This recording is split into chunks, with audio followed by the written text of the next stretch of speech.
Olá, aretes, bom dia, boa tarde, boa noite. Sejam bem-vindas, sejam bem-vindos ao Arete Jus. Está começando o terceiro episódio da CLT. E hoje nós vamos do artigo 41 até o artigo 59b. Galera, mas antes de começarmos, não se esqueça de deixar o seu like, se inscrever no canal, ativar o sininho para receber as notificações e compartilhar com seus melhores amigos. Vamos lá? Seção 7 dos livros de registro de empregados. Artigo 41. Em todas as atividades será obrigatório para o empregador o registro dos respectivos trabalhadores, podendo ser adotados livros, fichas ou sistema eletrônico, conforme instruções a serem expedidas pelo Ministério do Trabalho. Parágrafo único. Além da qualificação civil ou profissional de cada trabalhador, deverão ser anotados todos os dados relativos à sua admissão no emprego, duração e efetividade do trabalho, a férias, acidentes e demais circunstâncias que interessem à proteção do trabalhador. Artigos 42, 43, 44, 45 e 46 revogados. Artigo 47. O empregador que mantiver empregado não registrado nos termos do artigo 41 desta consolidação ficará sujeito a multa no valor de R$ 3.000 por empregado não registrado, acrescido de igual valor em cada reincidência. Parágrafo 1º. Especificadamente quanto à infração a que se refere o caput deste artigo, o valor final da multa aplicada será de R$ 800 por empregado não registrado, quando se tratar de microempresa e empresa de pequeno porte. Parágrafo 2º. A infração de que trata o caput deste artigo constitui exceção ao critério da dupla visita. Artigo 47-A. Na hipótese de não serem informados os dados a que se refere o parágrafo único do artigo 41 desta consolidação, o empregador ficará sujeito a multa de R$ 600 por empregado prejudicado. Artigo 48. As multas previstas nesta seção serão aplicadas pela autoridade de primeira instância no Distrito Federal e pelas autoridades regionais do Ministério do Trabalho, Indústria e Comércio nos estados e no território do Acre. Seção 8 das penalidades. Artigo 49. Para os efeitos da emissão, substituição ou anotação de carteira de trabalho e previdência social, considerar-se-á crime de falsidade, com as penalidades previstas no artigo 299 do Código Penal. Inciso 1. Fazer, no todo ou em parte, qualquer documento falso ou alterar o verdadeiro. Inciso 2. Afirmar falsamente a sua própria identidade, filiação, lugar de nascimento, residência, profissão ou estado civil e beneficiários, ou atestar os de outra pessoa. Inciso 3. Servir-se de documentos, de qualquer forma falsificados. Inciso 4. Falsificar, fabricando ou alterando, ou vender, usar ou possuir carteira de trabalho e previdência social assim alteradas. Inciso 5. Anotar dolosamente em carteira de trabalho e previdência social ou registro de empregado, ou confessar ou declarar em juízo ou fora dele, data de admissão em emprego diversa da verdadeira. Artigo 50. Comprovando-se falsidade, quer nas declarações para a emissão de carteira de trabalho e previdência social, quer nas respectivas anotações, o fato será levado ao conhecimento da autoridade que houver emitido a carteira para fins de direito. Falsificação de carteira de trabalho. Artigo 51. Incorrerá em multa de valor igual a 3 vezes o salário mínimo regional aquele que, comerciante ou não, vender ou expuser à venda qualquer tipo de carteira igual ou semelhante ao tipo oficialmente adotado. Artigo 52. O extravio ou inutilização da carteira de trabalho e previdência social por culpa da empresa sujeitará esta a multa de valor igual à metade do salário mínimo regional. Artigos 53 e 54 revogados. Artigo 55. Incorrerá na multa de valor igual a um salário mínimo regional a empresa que infringir o artigo 13 e seus parágrafos. Artigo 56. Revogado. Capítulo 2. Da duração do trabalho. Seção 1. Disposição preliminar. Artigo 57.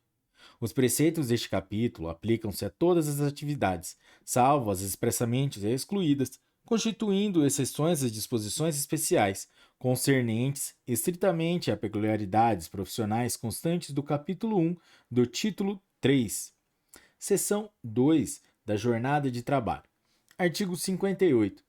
A duração normal do trabalho para os empregados em qualquer atividade privada não excederá de 8 horas diárias, desde que não seja fixado expressamente outro limite. Parágrafo 1º. Não serão descontadas nem computadas como jornada extraordinária as variações de horário no registro de ponto não excedentes de 5 minutos, observado o limite máximo de 10 minutos. 10 minutos diários. Parágrafo 2º. O tempo despendido pelo empregado desde a sua residência até a efetiva ocupação do posto de trabalho e para o seu retorno, caminhando ou por qualquer meio de transporte, inclusive o fornecido pelo empregador, não será computado na jornada de trabalho, por não ser tempo à disposição do empregador. Parágrafo 3º. Revogado.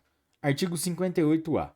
Considera-se trabalho em regime de tempo parcial aquele cuja duração não exceda 30 horas semanais, sem a possibilidade de horas suplementares mensais, ou, ainda, aquele cuja duração não exceda a 26 horas semanais, com a possibilidade de acréscimo de até 6 horas suplementares semanais.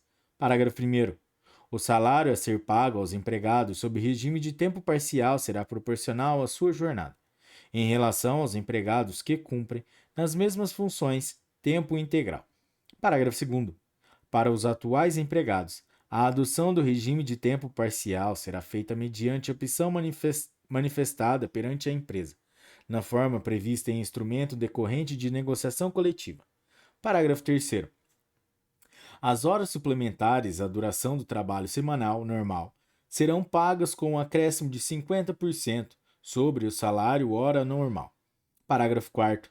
Na hipótese de o contrato de trabalho em regime de tempo parcial ser estabelecido em número inferior a 26 horas semanais, as horas suplementares a este quantitativo serão consideradas horas extras para fim do pagamento estipulado no parágrafo 3º, estando também limitadas a 6 horas suplementares semanais. Parágrafo 5º. As horas suplementares da jornada de trabalho normal poderão ser compensadas diretamente até a semana imediatamente posterior à da sua execução, devendo ser feita a sua quitação na folha de pagamento do mês subsequente, caso não sejam compensadas. Parágrafo 6º. É facultado ao empregado contratado sob regime de tempo parcial converter 1/3 do período de férias a que tiver direito em abono pecuniário. Parágrafo 7º.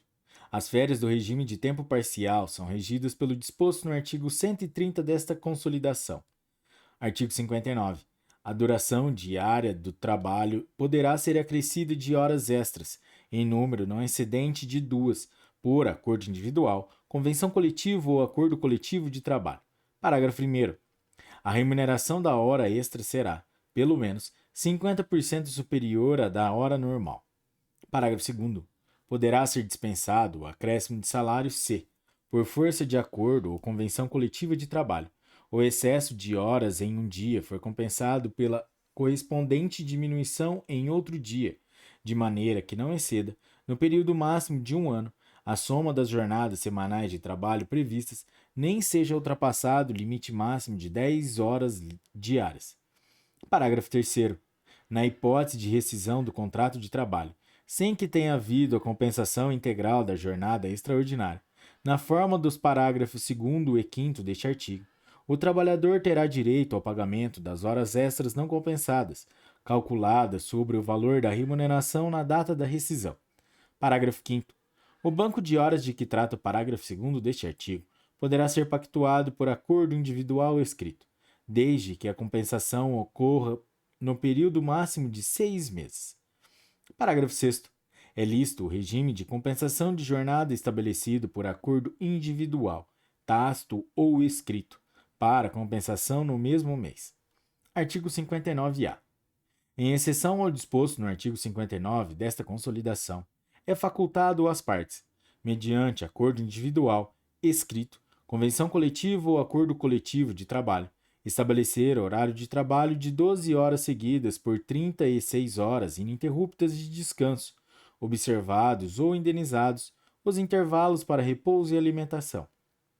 Parágrafo único.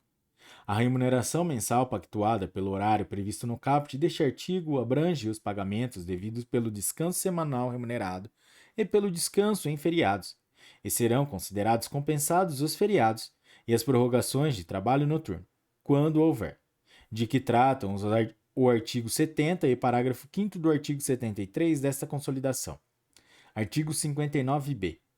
O não atendimento às exigências legais para compensação de jornada, inclusive quando estabelecida mediante acordo tácito, não implica a repetição do pagamento das horas excedentes à jornada normal diária, senão ultrapassada a duração máxima semanal, sendo devido apenas o respectivo adicional.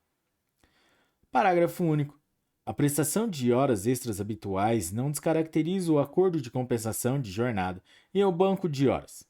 Galera, é isso aí. Esse foi o terceiro episódio da CLT. Se você curtiu esse episódio, deixe seu like, compartilhe com seus amigos e até a próxima. Tchau!